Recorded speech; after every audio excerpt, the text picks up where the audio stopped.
Economia é com você, Juliana Rosa. Salve. Nossa, a Juliana tá elegantérrima hoje, pô.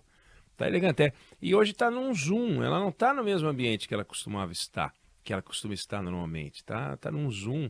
Tá. Ó, aí, sem som. Sem som. Fala, Juliana, Sem vamos ver. som? Ah, Agora não, você... voltou. não, e eu sem imagem. Peraí, que legal. Peraí, abri agora. Eu tô aqui. Então a gente tá com uma dupla boa, né? Você sem som e eu sem imagem. Eu tô na casa do Maurício e da Tereza, em Itanhangá, Rio de Janeiro. É uma casa que ganhou Que legal. prêmio do Instituto dos Arquitetos do Brasil. E eles mandaram a imagem da casa deles, então estão compartilhando. Eu vim aqui fazer da sala de estar da casa deles, Itanhangá, Rio de Janeiro. Você conhece? Conheço, é lindo aí, dá para ver a praia, é bem no alto, Olá. muito bonito esse lugar, eu amo. Muito bom. E vem cá, e você, olha só, ama o resultado que saiu da inflação referente ao mês de agosto? Claro, prévia, Esse né? não, Prévia, porque não fechou agosto. O que você acha, hein? esse Porque veio é, diferente, né? veio mais forte, viu, Veio, Eneg? né? Conta pra O nós. dado do IPCA 15, primeiro, boa tarde aí para todos, Débora, boa tarde para o À nosso ouvinte. tarde. O dado do IBGE veio mais forte do que se previa, e justamente porque aqui, ó, 0,28% é bem acima das expectativas que estavam mais perto de 0,16%. Então, 0,28 aí bem acima do resultado médio aí que se esperava. E acho que o mais importante é a gente tentar olhar aqui por dentro dos dados para ver se foi algo pontual ou se há alguma aceleração mais forte da inflação que mude a perspectiva de que a tendência de inflação no Brasil é ir diminuindo aos poucos, tá?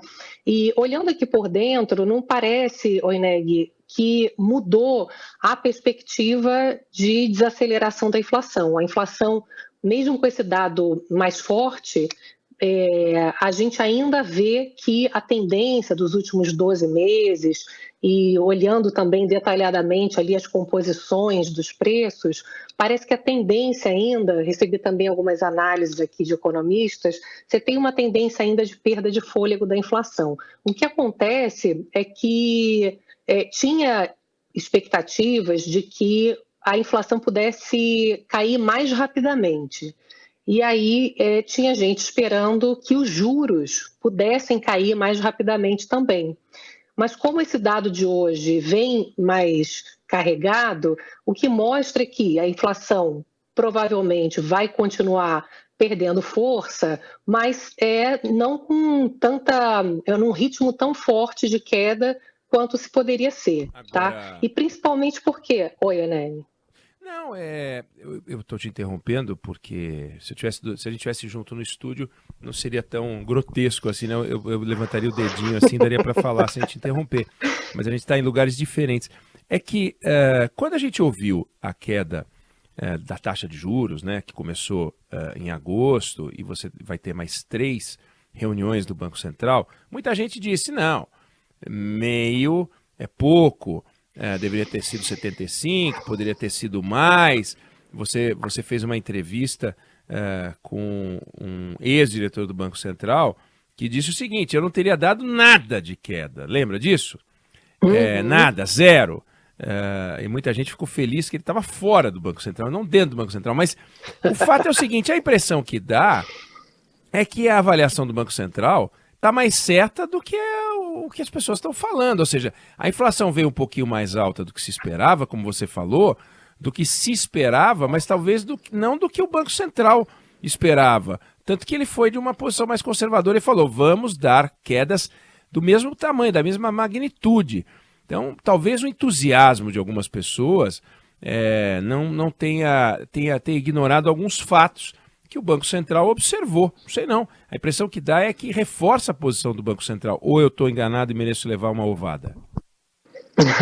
Não, Eneg, é que eu acho que a discussão é mais o tamanho dos juros. Talvez a crítica que eu senti muito, inclusive de economistas, é que o 13,75% era muito alto, era uma dose de remédio muito alta para o tamanho da doença, não que a doença não esteja lá.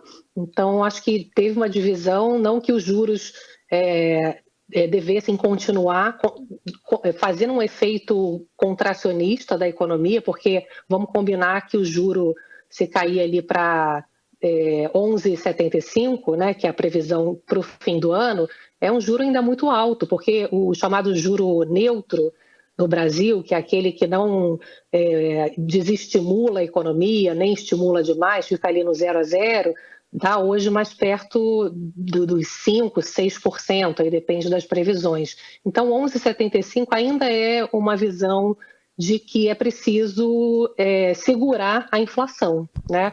Então, era uma divisão mais em termos da dose do remédio, sabe? O ex-ministro do Planejamento, ex-senador, economista, José Serra, fez um artigo muito bom sobre taxa de juros neutra, que saiu no jornal Estado de São Paulo ontem. E ele vai fazendo uma série de contas e vai calculando a taxa de juros neutra em vários países, e ele fala que no Brasil o Banco Central aponta que a taxa de juros neutra ainda é muito alta. Lembrando que taxa de juros neutra é aquela que você nem estimula a expansão da economia, nem provoca a retração da economia. Ela existe e não te incomoda, né? Ela existe e está só ali, né? Não é aquele chapéu, aquele sapato que aperta, nem você lembra que ele está folgado e você tem que tomar cuidado para andar. Ele vai tranquilo junto com você para onde você estiver indo.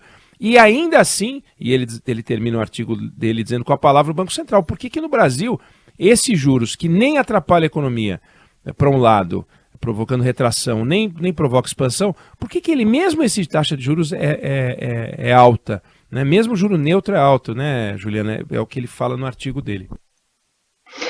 Pois é, uma discussão estrutural, né, Oineg? O fato é que o Brasil tem um juro neutro alto porque tem uma série de questões que tornam o Brasil um lugar que ainda é um lugar visto como um lugar que, para se colocar dinheiro, é preciso ter um alto retorno, porque a gente tem uma série de dificuldades para poder ter negócios aqui no Brasil, né? A gente sabe bem, reforma tributária está andando porque, como me disse o economista Samuel Pessoa ontem na entrevista que eu fiz com ele falou assim, a gente chegou num momento em que não dá para não fazer, é que nem o Plano Real, ele falou assim, não dava mais para conviver com uma inflação cavalar, né? Então não dá mais para a gente conviver com o sistema tributário que a gente tem hoje, que é uma loucura.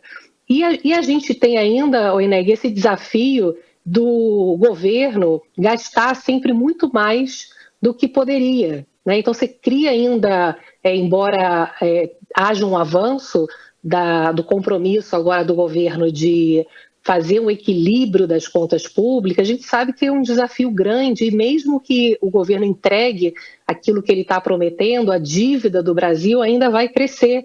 Até o final do governo, o professor Samuel Pessoa diz que vai crescer 10 pontos percentuais a dívida. Então, né, é uma regra que vai evitar uma explosão do endividamento do Brasil, mas vai segurar o ritmo de crescimento, mas não deixa de crescer. Então, a gente precisa enfrentar, né, Oineg? Mas acho que a coisa boa é que a gente tem conseguido avançar em várias questões, né? Vamos combinar que reforma tributária, desde que a gente nasceu, que a gente ouve isso. Eu nasci, Sim. Né? Você não sei. Agora entendi, uma pedradinha. E Juliana, é uma coisa louca, né? Porque quando você olha para o lado, e quando eu digo olhar para o lado é olhar para a Argentina, que é um país maravilhoso, né? Uma sociedade maravilhosa, lugares lindos, que já foi já foi a nação mais rica do mundo. Tá ali as voltas com a velha inflação, mas inflação em patamar que a gente conheceu em algum momento da nossa história, mas que ficou muito para trás, porque o Plano Real efetivamente matou a hiperinflação no Brasil em 1994. Então a gente já tem muito tempo sem hiperinflação e eles não conseguiram resolver uma economia que é dolarizada na prática. Ela é dolarizada ali, ninguém quer saber, o camarada vai fazer poupança, precisa juntar dólar mesmo. E uma loucura entre o paralelo e tal, e eles às voltas com um desafio que a gente olha e fala, puxa vida, ainda bem que a gente não está mais nessa, né? É muito louco isso. Então, realmente o Brasil está à frente nós estamos numa discussão mais sofisticada. Juliana Rosa, Economia com você. A gente volta a conversar na segunda-feira. Você, por acaso, hoje vai ao Jornal da Band? Vou sim. Vai ter comida hoje? Nossa senhora, como é interesseiro. Vai ter comida. Você tá vendo? Quer saber se vai ter comida? Vamos pensar sobre isso, pensar no seu caso. Juliana Rosa, economia que você fala. Pão com manteiga, todo mundo curtiu, né, Ineg? Pão com manteiga e um cafezinho. Eu comprei pão com manteiga e houve protestos, porque... houve protestos dizendo crise no Jornal da Band, porque em outras ocasiões levei salgadinho e tal. Aí eu falei, não, vamos variar. Vou comprar pão e manteiga. Teve gente que reclamou. Olha que absurdo. Que pobre, né? Nossa, falaram que eu tava... que absurdo. Juliana Rosa, então a gente se vê hoje à noite e aqui no Band News no meio do dia, na segunda-feira. Valeu, beijão pra você. Um beijão pra todos, beijo pra Débora. Valeu, Ju. Bom fim de semana. Agora